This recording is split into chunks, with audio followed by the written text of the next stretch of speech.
Why do some teams flow while others stall in meetings? Miscommunications and turf wars. It's rarely about skills and almost always about silos. In today's episode of the Climb the Confident Leader podcast, we will dive into real reasons collaboration breaks down and what to do when it does. Hello and welcome to another episode of the Climb Confident Leader podcast, where we share stories of leaders moving from invisible to becoming an influencer.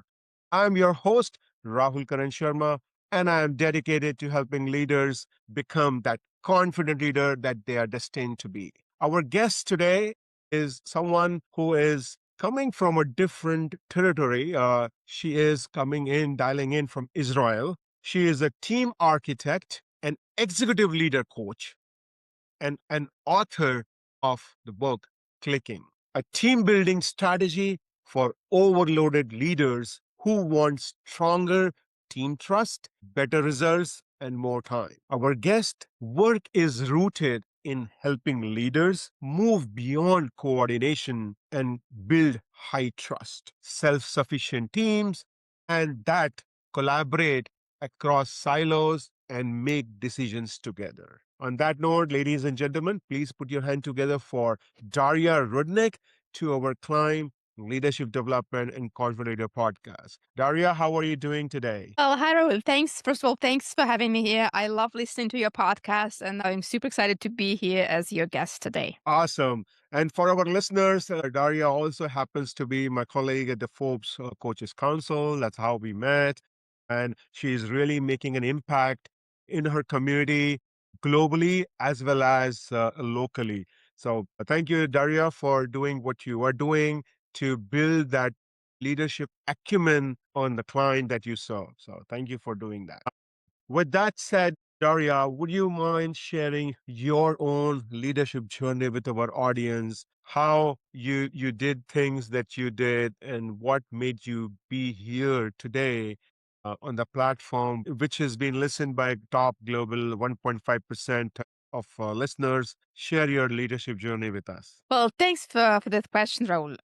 I started my career in Deloitte, and then, like all of my corporate experience, I was working for HR and organization development. I was chief people officer for tech and telecom companies, and I've helped companies go through like various disruptions and transformations, like cultural transformation, setting up offices in other countries, global financial crises. I was working in a bank at that time, so I kind of felt it firsthand how it was. And now helping leaders go through like all the disruptions this world is facing, like COVID and military conflicts, and AI is entering workplace, which is a huge game changer now. And through all my career, I've seen how strong teams can actually make things happen and how dysfunctional, sometimes toxic, sometimes just not a real team can lead to organizational disappearance, whether it's the company is acquired by another company and just disappears and dissolves in it, or it gets some lawsuits from their angry customers because they made a huge mistake that was made because they didn't have the right teams to manage the process and operations and fulfill their goals. Wow. The first golden nugget that I just received from Daria is the strong teams can create their own miracles. So focus on building that strong team, focus on building that team that can deal with any situation, can deal with any circumstances, and can come out as a clear winner. So thank you, Daria, for bringing that up. And when I was doing my own research, what I found is many teams today operate in silos, and that could be because uh, there's an M&A has happened, there is a change in leadership, or for that reason they are working in different territory, different countries for that matter. Now, the functions are isolated from each other and disconnected from purpose. Why does this continue to happen? And what's the first step leaders should take to break down those barriers? Well, it's a super important question about silos, and especially the high up in the hierarchy we go, the more isolated those functions become. Because like when you're a team of 6 to 8 people, usually you can find ways of working together. But once you start Hmm. having some team leads or first line managers and then department leads, it all becomes more and more isolated. They kind of drift apart. And I mean, there are many reasons on why this is happening. Sometimes it's the way organization is designed, sometimes it's ego of those leaders. What I see often happens is when you have a, let's say, an executive team and you have C-suite, like you have C- chief financial officer, chief marketing officer, CHRO, CTO, and all the other CXO roles. And if you Hmm. ask them, okay, what's your team? What they usually say is they say, my team is marketing, or my team is finance, and my team is Hmm. R&D and or HR. And what it creates, it shifts their focus from their executive team, from solving problems together as an executive team, finding a solution that will help each other. They are isolating and focusing on their functional teams. And that creates fight for resources, competition for CEO's attention, because they're seeking attention not as a team leader, but as a function that needs to be protected, that needs to be led, that has their own KPIs. And those KPIs are much more important than KPIs of the whole organization. So the most Mm. important shift leaders, well, starting from the CEO, they need to make that your team, when you say my team, your team is your team of peers. It's not the team where you are a leader. And it was critical, like it was very hard shift for me personally was I was chief people officer. Because who am I? Am I a leader, a chief people officer, leading a huge organization of, I don't know, dozens of people? Or am I one of the peers and listening to them and trying to understand their needs and finding solution together and giving up my resources and giving up like some of my KPIs because there is a bigger, more important goal that we all want to work together and we all want to achieve. Mm. Wow, very well said that you are team of peers and not the team of that function or a department that you represent. And I do understand that when you are working on day-to-day basis, that function head role will come into play. But as a leader, we need to look from a larger perspective. Are we solving the problem of your function, or your function exists to solve the problem of the organization? And sometimes we forget that bigger picture. So thank you for bringing that up, Daria, where we are a team of peers for that one common goal, for that one organization who is bringing food on table for us. So thank you. I just want to seek your inputs, Daria. I know you work with multiple leaders globally, across the organization, across the different industry. And I would want to pivot from the thoughts that you just shared to our framework that we have created, Daria, the climb framework, where we believe that every leader has its own journey. So there is no one size fit all framework can work. And what we believe that many leaders, they move from different stages as they are navigating their leadership journey, right from being an invisible to becoming a potential, uh, and then to becoming an achiever and becoming an influencer. And for each stages, they have to navigate their own path.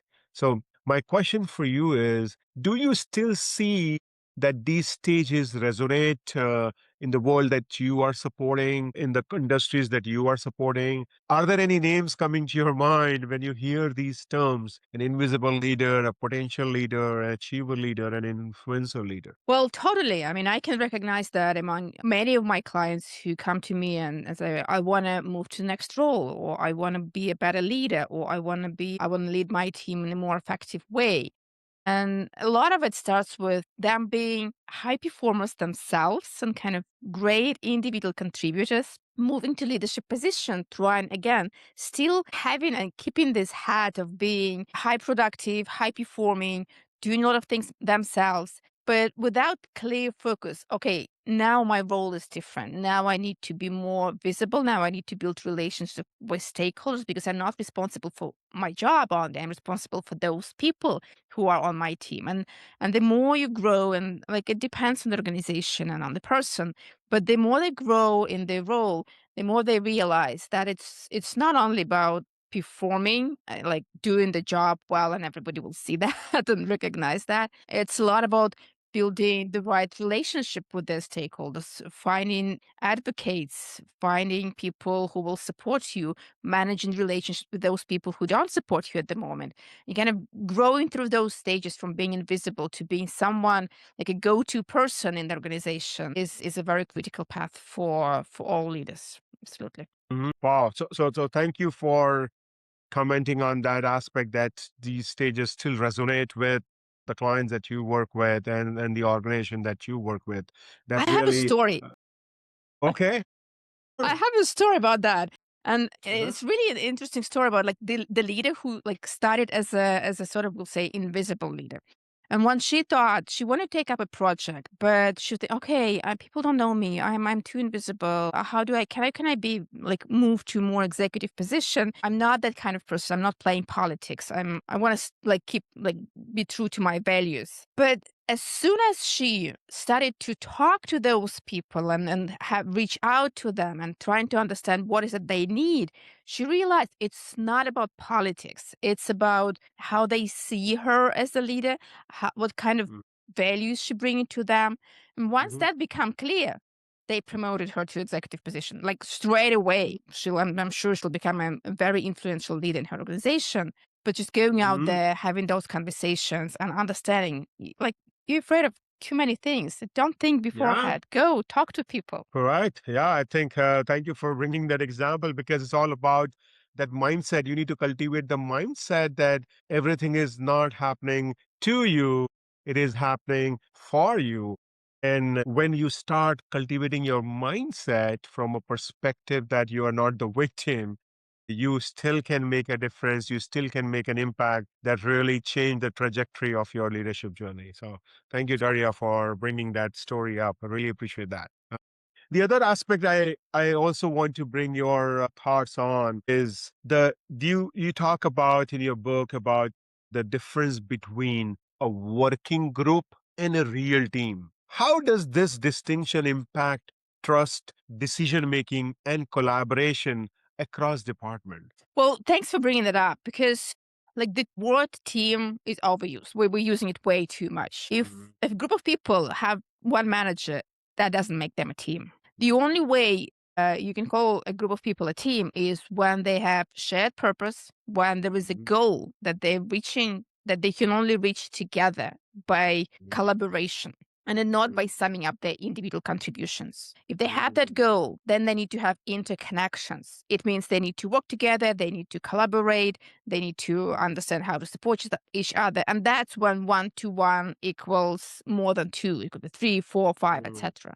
And then finally, you need to have a structure. So you need to be very clear about who is that on the team and who is not part of the team. Why? Because it influences decision-making process. Who is making decision? What are the roles? Who is doing what? How do we collaborate? And I used to work with a company, and it was crazy. On this executive team, they had from 5 up to 30 people. And when someone was calling an executive meeting, no one was like kind of understood, okay, who's going to be on that meeting? And then the CEO always, okay, it's going to be this, and this person. And there was a closed circle, a more expanded circle, the biggest circle. And what no one knew like what's the role of each of those circles? Why those people joining one meetings and the others are not? How do we make decision? What it created is that every single individual went to CEO for approval. And even when someone got approval from the CEO, the other one could go to the CEO and get those approval reversed and like in their favor. And that happened all the time. And it was absolutely unproductive. It was destroying trust between team members. They didn't trust each other because all they had to do is they had to build strong relationship with the CEO to get what they wanted. Wow. I think you dropped another golden nugget on the definition of team. So a team is just not a group of individuals working together. They need to have a shared goal, shared purpose, the accountability piece, as well as the aspect of the clarity in structure. When do you meet? How do you meet? How do you communicate? The accountability aspect and who is responsible for what aspect of the job. So thank you for bringing that clarity of what team is and what is not can be core as a team. Thank you, Daria. Now, I want to pivot from the concepts of the team to your book clicking. And what I learned is one pillar in your click framework. So you talk about that click framework in your book, and one of the pillar is linking connection. How can leaders intentionally strengthen their relationship across roles, functions, and geographies to build that real connection? Share your thoughts, please. I love that question. It's so important, especially in the remote setting. Yes, in my book, I have those click framework, which consists of 5 pillars. One we talked about, that's clear purpose, then linking connection, then integrated work, those rules and norms and accountability that you mentioned, then collaborative decisions and knowledge sharing. Those 5 pillars, you have them, this makes your team click. And linking connections is one of the critical ones. And there are two aspects of those. The first aspect is how you connect your team members to each other. The problem of currently today leaders is that they're overloaded. They're overloaded with multiple demands from their stakeholders, from their bosses, from their customers, from their teams. Bosses want performance, clients want excellent service, team wants engage us, motivate us, bring clarity to us, help us succeed. And everybody wants something from those managers. And what they do, especially those who want to be good leaders, who want to be there for their team members, they communicate a lot with their team members, which is great. So they have lots of one-to-ones. The problem with a lot of one-to-ones is that you have those connections with your team members, and team members can reach out to you with any question. But what they're lacking connections with each other. So you as a leader have, I don't know, 5 or 6 connections on your team. Your team members have one, you as a leader.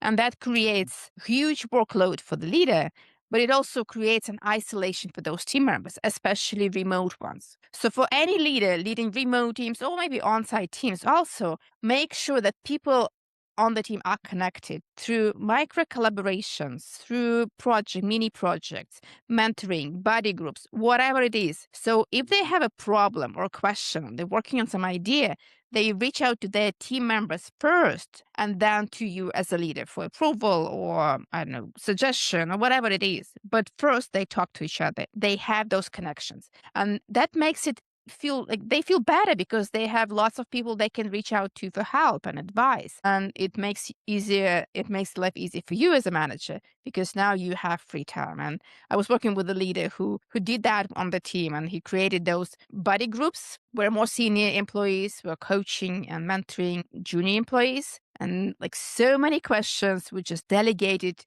to those buddy groups instead of him as a manager solving all the problems. They were fully capable of solving those problems on their own. Wow. And as I was hearing your response, what was coming to my mind, Daria, was this response of yours is busting another myth, which is as a leader, you have to have all answers. And your response around linking connection really enlighten on that aspect that you don't need to have all the answer as a leader. You need to create that environment within your group, within your team, within your organization so that people get their responses, people get their answers. And what a better way to do it by giving those micro projects, by creating that buddy system, as well as a platform where people are not hesitant in asking questions with other leaders. In my experience, I have observed that the groups, the people become so territorial that they don't even engage with leaders from other groups. I've also observed that their own leaders, they discourage them to interact with people on the other teams or other groups. So if you are part of an organization where your leaders are discouraging you to interact with others, you know what to do. I don't need to put words in your mouth. Okay. I You have a need to story work. about that too. Yes, absolutely. Please share. I'm sorry for interrupting you, but it's like illustration of what you just said, how it is important for team members to be connected to like the wider organization. So there was this, and there still is, the cybersecurity team, and the leader, she was very well intentional. She wanted to protect her team. She wanted team members. She wanted to support them. And what she did, she became the go-to person on cybersecurity for the whole organization. So everyone reached out to her. She was answering to all the responses, handling all the feedback, positive and negative, and then sharing some with team members that she thought would be like good for them to know. When she saw the engagement results for her team, she was paralyzed because wow, the engagement like score was very low and she didn't understand why. I'm there to protect them. I'm there to help them. But it actually happened that they felt isolated from the organization. They didn't have those connections with the wider organization. They didn't know their stakeholders. They were losing motivation and meaning in their work. So she shifted, changed her behavior, and what she did instead, she paired her team members with various stakeholders. So they reached out to them themselves, different leaders, different teams, and they asked questions about their needs. They got their feedback, positive and negative. They learned from their mistakes. They became connected not only within the team, but also with the wider organization. And that created a sense of understanding. Okay, now I know the people I'm helping. Now I know more about organizational goals and purpose. Now I can meaningfully contribute to them. And they became more engaged, they became more motivated, and things changed for the leader. And she finally had some time to breathe because she was overwhelmed. Yeah. What a great story to resonate that every question or everything should not stop at you if you are a leader. You should be involved at a very crucial stage. You need to create that environment or create that or probably empower your people so they are able to find the responses of their challenges. So thank you for sharing that story.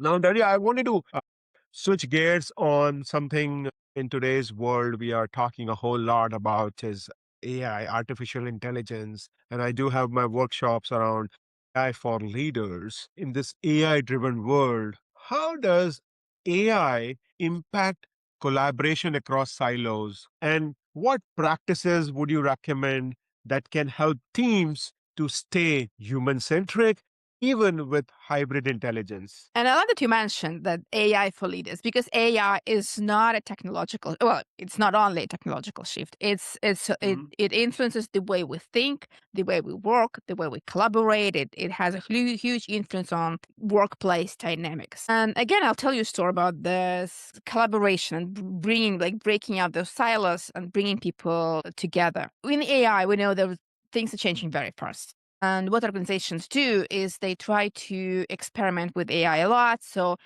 different teams have different units working on AI and bringing their own tools and bringing their own kind of frameworks that they like using. And I was working with a leader who wanted to be an AI leader for the whole organization, and he thought, okay, we're wasting too many resources on using different tools, different methodologies, and we also have different KPIs. So how can we like unify that?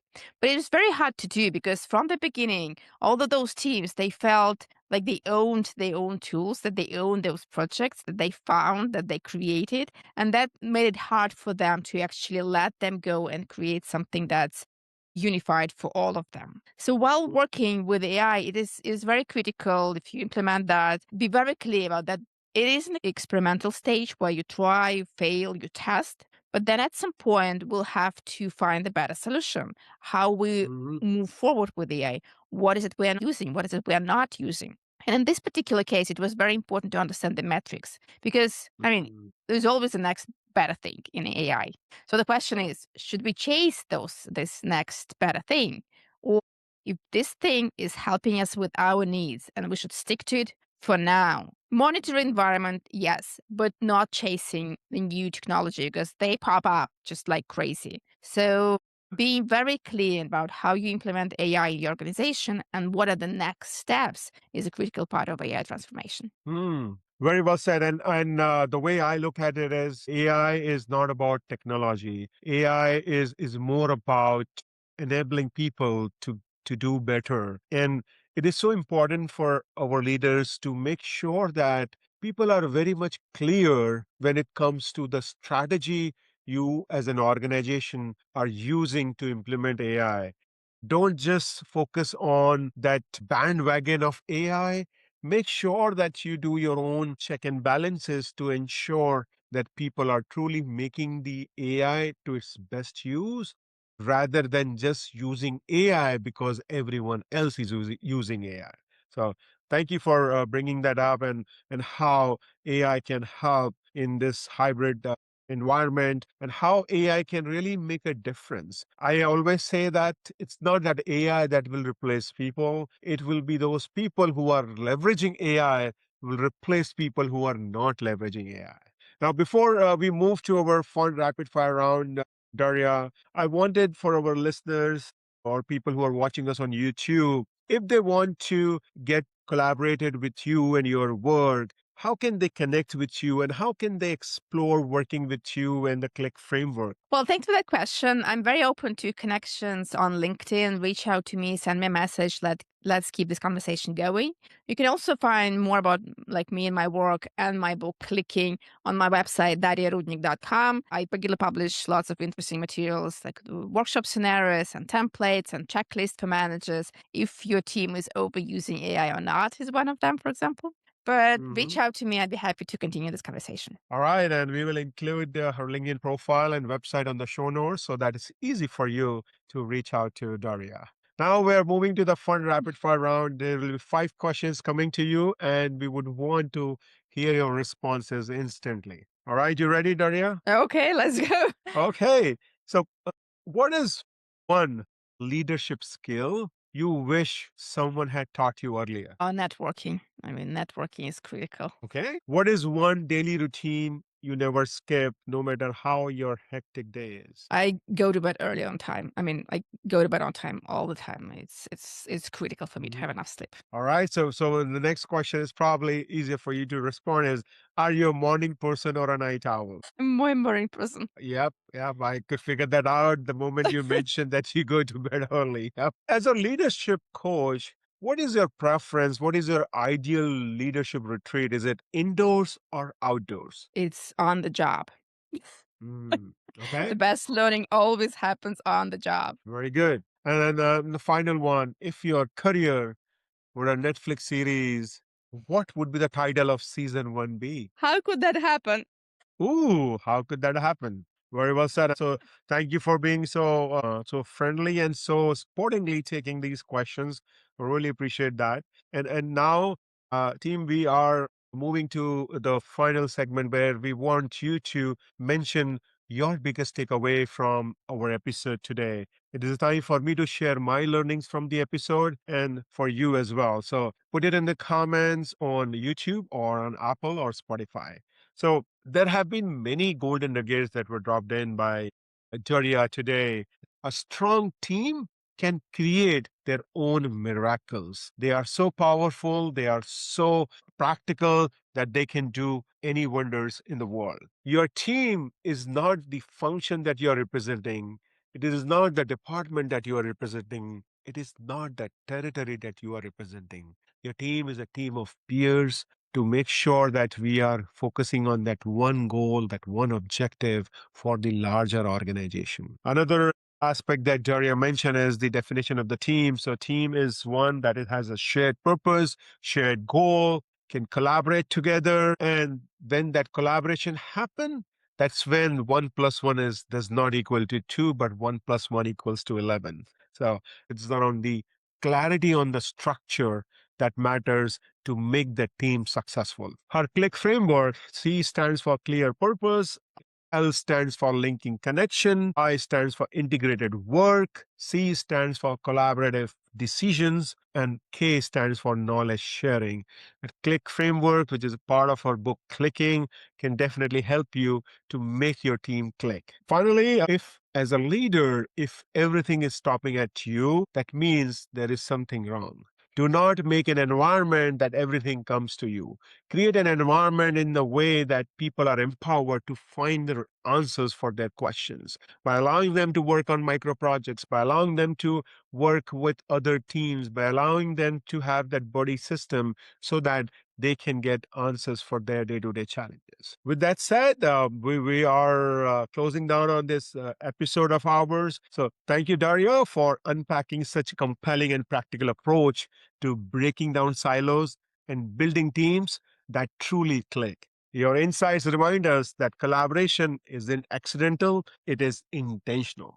For leaders ready to move beyond firefighting and towards shared leadership, the Click framework offers a roadmap to trust, alignment, and sustainable performance. As we wrap up, I want to leave you with this thought. Leadership can be lonely, but it does not has to be lonely journey. I invite you to join our leadership LinkedIn group, which is Leadership Sounding Board, where we have group of leaders sharing different perspective. Because ultimately, it is not about more knowledge, more training, more workshop. It is about different perspective. So join that group of ours and get different perspective on your day-to-day leadership issues and challenges. With that said, thank you again, Daria. And listeners, I would invite you to follow us on Apple Podcasts, the Climb Leadership Development and Confident Leader Podcast. Thank you once again, and have a great rest of the day. Thank you, Aaron. Thank you.